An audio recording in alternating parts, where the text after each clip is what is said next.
स्वागत है दोस्तों आज के the Hindu editorial vocabulary session में। शुरू करते हैं आज का सेशन।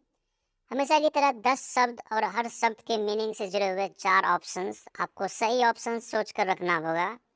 हम इसमें सभी शब्दों के मीनिंग, एग्जाम्पल सेंटेंस और सबसे इम्पोर्टेंट उन शब्दों के मीनिंग को लंबे समय तक याद रखने का टेक्निक या तरीके पर फोकस करेंगे। थंबनेल पर आपने शब्द देख लिया होगा। हम आगे उसका मीनिंग डिस्कस करेंगे। तो आज का हमारा पहला शब्द है एजुकेशन।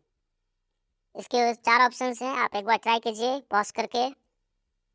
इसका आंसर है बी, जजमेंट। एजुकेशन का मतलब होता है न्याय करना, किसी भी केस में फैसला सुनाना, बेसिकली एक जज की तरह एक्ट करना।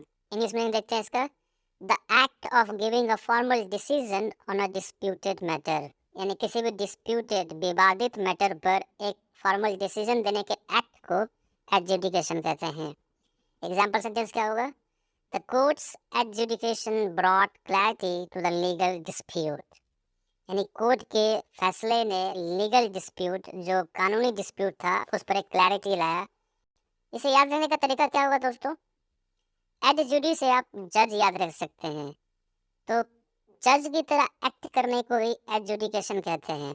इस फिगर से आपको और भी क्लियर हो रहा होगा। यह शब्द है रॉयलिस्ट। इसके 4 ऑप्शंस दिए गए हैं, आप ट्राई कीजिए एक बार पॉज करके। रॉयलिस्ट का मतलब होता है आपका जो समर्थक हो, आपका जो विश्वासी हो, जो हमेशा आपका साथ दे, उसे हम रॉयलिस्ट कहते हैं। आप लोगों ने बाहुबली देखी होगी, उसमें जो कटप्पा होते हैं वो शिवगामी के रॉयलिस्ट होते हैं। इंग्लिश मीनिंग देखते हैं, a person who remains loyal to a cause, person और ग्रुप। यानी कोई एक ऐसा इंसान जो किसी कॉज या किसी पर्सन के तहत हमेशा लॉयल रहे, हमेशा विश्वासी रहे, हमेशा भरोसा उसका बनाए रखे, उसे हम लॉयलिस्ट कहते हैं।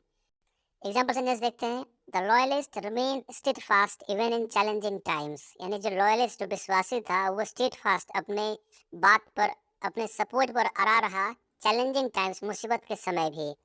इसे याद रखने का तरीका क्या हुआ दोस्तों? लॉयल से आप रॉयल याद रखिए। अभी मैंने आपको शिवगामी देवी का एग्जाम्पल दिया था। शिवगामी देवी रॉयल थी। उस रॉयल का हमेशा, हर रॉयल का हमेशा कोई ना कोई एक लॉयलिस्ट होता है, एक सपोर्टर होता है। तो इससे लॉयलिस्ट का मतलब एक सपोर्टर का होना, ये एग्जाम्पल आपको याद रहेगा। इस फिगर को देखिए, आपको और भी क्लियर हो रहा होगा। ये कटप्पा को दिखा रहा है। शब्द है दोस्तों कन्वीनियंट। 4 ऑप्शंस दिए गए हैं, ट्राई कीजिए एक बार आप।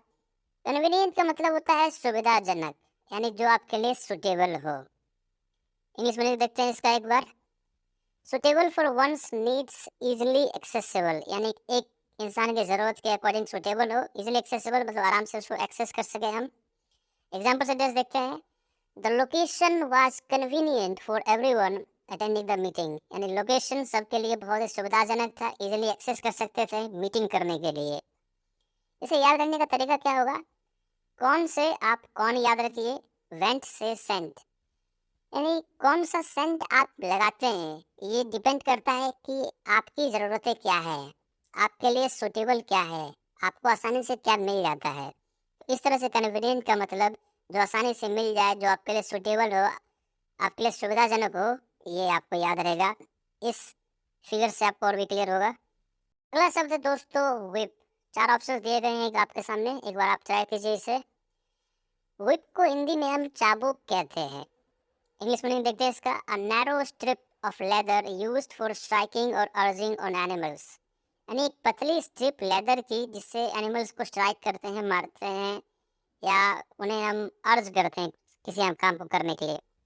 एग्जाम्पल सेंटेंस देखते हैं, the cowboy cracked his whip to drive the cattle forward. यानी जो काउबॉय था, उसने whip का क्रैक किया, यानी इस्तेमाल किया कैटल्स को आगे ले जाने के लिए। इसे याद कैसे रखेंगे दोस्तों हम? whip से आप चिप याद रखिए।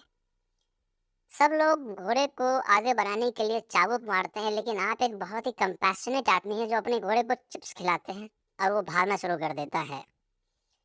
तो चाबुक की जगह आप चिप इस्तेमाल करते हैं, तो इससे whip का मतलब चाबुक का होना, ये एग्जाम्पल आपको याद रहेगा। इस फिगर को देखिए, आपको और भी क्लियर हो रहा होगा।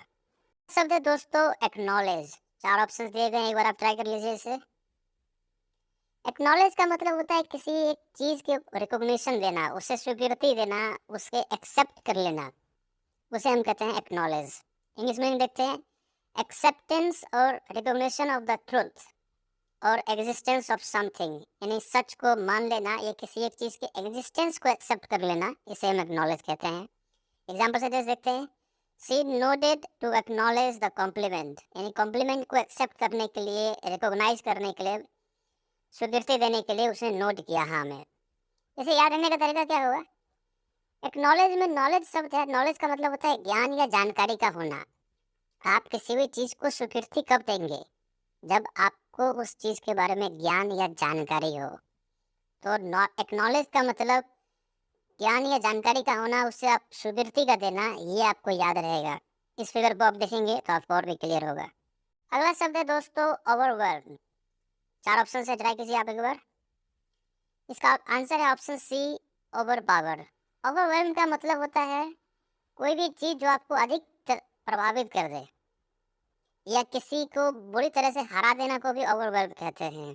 इंग्लिश में देखते हैं, टू डिफीट कंप्लीटली, यानी किसी को बुरी तरह से हरा देना। To be overcome with a strong emotion, यानी कोई इमोशन आपको वशीभूत कर ले, अब उस इमोशन के वश में आ जाए।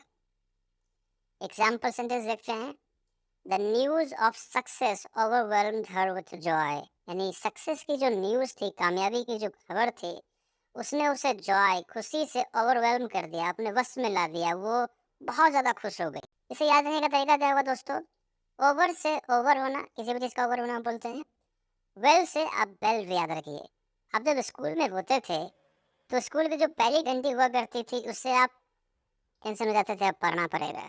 लेकिन स्कूल की जो आखिरी घंटी होती थी, उससे आप खुशी से पागल हो जाते थे। यानी कि दोनों में इमोशंस थे, पहली घंटी में भी और आखिरी घंटी में भी। यानी बेल में एक इमोशन है, यानी ओवरवेल्म का मतलब किसी इमोशन के वशीभूत हो जाना, ये आपको याद रहेगा। इस फिगर से आपको और भी क्लियर हो रहा होगा। अगला शब्द या फ्रेज है दोस्तों, कास्टिंग अ शैडो। 4 ऑप्शन दिए गए हैं, आपको ट्राई कीजिए। आंसर है B, darkening. Casting a shadow का मतलब होता है अंधेरे में लाना या छाया डालना। बेसिकली किसी एक बात को छुपाना, गलतफहमी पैदा करना, वो भी मतलब होता है इसका। इंग्लिश में देखते हैं, क्रिएटिंग डार्कनेस और ऑब्सक्यूरिटी। डार्कनेस क्रिएट करना, ऑब्सक्यूरिटी का मतलब अंधेरे में लाना, किसी भी चीज़ को छुपाना।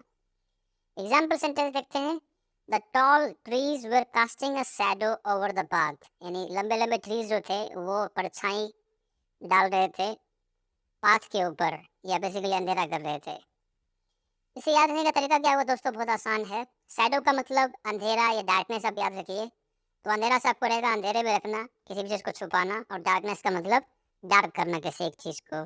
इस फिगर को देखेंगे तो आपको और भी क्लियर हो रहा होगा। अगला शब्द है दोस्तों टैब्लियो। 4 ऑप्शन हैं, एक बार आप ट्राई कीजिए इसका मतलब। इसका आंसर है बी, पेंटिंग और सीन। टैब्लियो का मतलब होता है कोई एक पेंटिंग, कोई एक स्कल्पचर जो किसी एक हिस्टोरिकल या माइथोलॉजिकल इवेंट के दर्शाता हो। जैसे मान लीजिए कोई लड़ाई हुई, लड़ाई का कोई पेंटिंग हमने सीन कर दिया, ड्रॉ कर दिया, उसे हम टैब्लियो कहेंगे, या उसका कोई स्कल्पचर बना दिया हमने। अंग्रेज जिस तरह का बनाया करते थे, भारत के अलग अलग बैटल्स का पेंटिंग बनाया करते थे, उसे हम टैब्लियो कहेंगे। इंग्लिश में देखते हैं, a tableau is a piece of art such as a sculpture or painting that shows a scene, especially one from history or mythology। यानी कोई स्कल्पचर पेंटिंग जो किसी सीन को दिखाता हो, किसी हिस्ट्री या माइथोलॉजी से। एग्जाम्पल सेंटेंस देखते हैं, the museum displayed a tableau depicting historical events, यानी म्यूजियम में एक टैब्लो, एक पेंटिंग दिखा जिसमें हिस्टोरिकल इवेंट्स को डिपिक्ट कर रहा था। इसे याद रखने का तरीका क्या होगा दोस्तों? टैब्लो से आप याद रखिए, टैब से टैब, लियो से लो। आपको किसी ने टैब दिया कि पढ़ाई करो जेई की, लेकिन आप एक पेंटर बनना चाहते हैं, तो आप टैब पर दिन भर पेंटिंग बनाते रहते हैं। तो इस तरह से टैब्लो का मतलब पेंटिंग बनाना किसी हिस्टोरिकल इवेंट्स की, ये आपको याद रहेगा। इस फिगर को आप देखेंगे तो आपको और भी क्लियर हो रहा होगा। शब्द है क्राइड फाउल। इसके 4 ऑप्शन दिए गए हैं, एक बार आप ट्राई कीजिए इससे। क्राइड फाउल का मतलब होता है किसी भी अनफेयर प्रैक्टिस, किसी भी गलत चीज के प्रति कंप्लेन करना बहुत ही लाउडली, या प्रोटेस्ट करना बहुत लाउडली, शोर मचाकर। इंग्लिश में देखते हैं इसका, टू प्रोटेस्ट लाउडली और कंप्लेन अबाउट अनफेयर प्रैक्टिसेस, यानी प्रोटेस्ट करना या कंप्लेन करना अनफेयर प्रैक्टिस के against. Example sentence, the player cried foul when the referee made a controversial decision. यानी प्लेयर ने बहुत ही चिल्लाकर कंप्लेन किया, उसके अगेंस्ट प्रोटेस्ट किया जब रेफरी ने एक विवादित एक डिसीजन बना दिया। इसे याद रखने का तरीका क्या हुआ? क्राई से चिल्लाना आप जानते हैं, और फाउल से फाउल। जब भी गेम में कुछ गलत होता है तो हम कहते हैं वो फाउल है, यानी किसी के फाउल होने के प्रति आप चिल्लाकर उससे कंप्लेन करते हैं, उसी को बोलते हैं क्राइड फाउल। तो बहुत इजी है, इस सेंटेंस को देखेंगे, इस फिगर को देखेंगे तो आपको और भी क्लियर हो रहा होगा। दोस्तों आज का हमारा आखिरी शब्द है कंटिजेंट। इसके भी 4 ऑप्शन है, एक बार आप ट्राई कीजिए। इसका आंसर है सी, अनप्रेडिक्टेबल। कंटिजेंट का मतलब होता है कोई एक चीज जब दूसरी चीज पर डिपेंडेंट हो जाए, यानी उसकी कंटिन्यूशन, उसका आगे जाना किसी दूसरी चीज पर डिपेंड हो जाए, उसे हम कंटिजेंट कहते हैं। तो वो भी अनप्रेडिक्टेबल हो जाती है, क्योंकि कोई दूसरी चीज होगी तब ये पहली चीज होगी। इंग्लिश में देखते हैं डिपेंडेंट ऑन सर्कमस्टेंस, सिचुएशन पर डिपेंड होना, नॉट प्रेडिक्टेबल, अनुमान नहीं लगा सकते। एग्जाम्पल सेंटेंस देखते हैं, our plans were contingent on the weather which turned out to be unpredictable. यानी हमारे प्लान्स वेदर, मौसम पर टिके हुए थे, निर्भर थे, और मौसम खुद अनप्रेडिक्टेबल है, उसका हम अनुमान नहीं लगा सकते कब बारिश कब धूप। इसे याद रखने का तरीका क्या हुआ दोस्तों? कंटिन्यू से आप कंटिन्यू याद रखिए, और जेंट से एजेंट। आप एक फिल्म स्टार हैं और आप किसी भी फिल्म में कंटिन्यू करेंगे या नहीं, ये आपका एजेंट पे डिसाइड करता है। यानी आपका एजेंट आपको क्या बोलता है आप वो करेंगे, तो आप अपने एजेंट पर डिपेंडेंट हैं। और आपका एजेंट किस पर डिपेंडेंट है? सिचुएशन पर, आपके पास डेट्स हैं कि नहीं है। तो इस तरह से कंटिजेंट का मतलब किसी एक इंसान या किसी सिचुएशन पर डिपेंड होना आपको याद रहेगा। इस फिगर को आप देखेंगे तो आपको और भी क्लियर हो जाएगा। ये एक अपने तरीका पिक्चर है। तो हम 2 मिनट में जो भी हमने पढ़ा है उसे हम रिवाइज कर लेते हैं जल्दी। पहला शब्द है एजुडिकेशन। जुडी से जज, यानी किसी भी डिसीजन को देना, उसका मतलब होता है एजुडिकेशन। लॉयलिस्ट, लॉयल से रॉयल, हर रॉयल का एक लॉयल होता है, एक सपोर्टर होता है, तो लॉयलिस्ट का मतलब सपोर्टर। कन्वीनियंट, कौन से कौन, वेंट से सेंट, यानी कौन सा सेंट लगाते हैं वो हम किस में सुविधाजनक पाते हैं खुद को, तो कन्वीनियंट का मतलब सुविधाजनक। विप से चिप, आप अपने घोड़े को चिप खिलाते हैं, तो विप चाबुक की जगह, तो विप का मतलब चाबुक हो गया। एक्नॉलेज में नॉलेज शब्द है, तो जानकारी होना, किसी चीज़ की जानकारी होगी तभी आप उसे स्वीकृति देंगे, तो एक्नॉलेज का मतलब स्वीकृति देना। ओवरवेल्म, ओवर का मतलब ओवर होना, वेल का बेल, स्कूल की पहली घंटी आपको इमोशन में बाहर ले जाती है, तो ओवरवेल्म का मतलब इमोशन में बाहर ले जाना। कास्टिंग अ शैडो, शैडो से अंधेरा का होना या छाया का होना, तो कास्टिंग शैडो का मतलब अंधेरे में रखना या छाया का होना। टैबल्यू, आपको टैब दिया गया, टैब में आप एक पेंटिंग बनाते हैं, तो टैबल्यू का मतलब एक पेंटिंग किसी भी हिस्टोरिकल इवेंट्स की। क्राइड फाउल, क्राई का मतलब चिल्लाना, फाउल का मतलब किसी भी गेम में फाउल का होना, तो किसी गेम में फाउल होता है मतलब कंप्लेन करना किसी भी चीज़ की चिल्लाकर। कंटिजेंट, कंटिजेंट से कंटिन्यू, जेंट से एजेंट, यानी आप अपने एजेंट पर कंटिन्यू डिपेंडेंट है, इसका मतलब कंटिजेंट का मतलब हुआ किसी चीज़ पर डिपेंडेंट होना। तो ये हमारे सभी शब्दों का हमने 2 मिनट में दोस्तों कर लिए रिविजन, बेसिकली 1 मिनट में ही हो गया। तो दोस्तों ये हमारे सेशन का एंड था, आपको बहुत पसंद आया होगा, हमें उम्मीद है।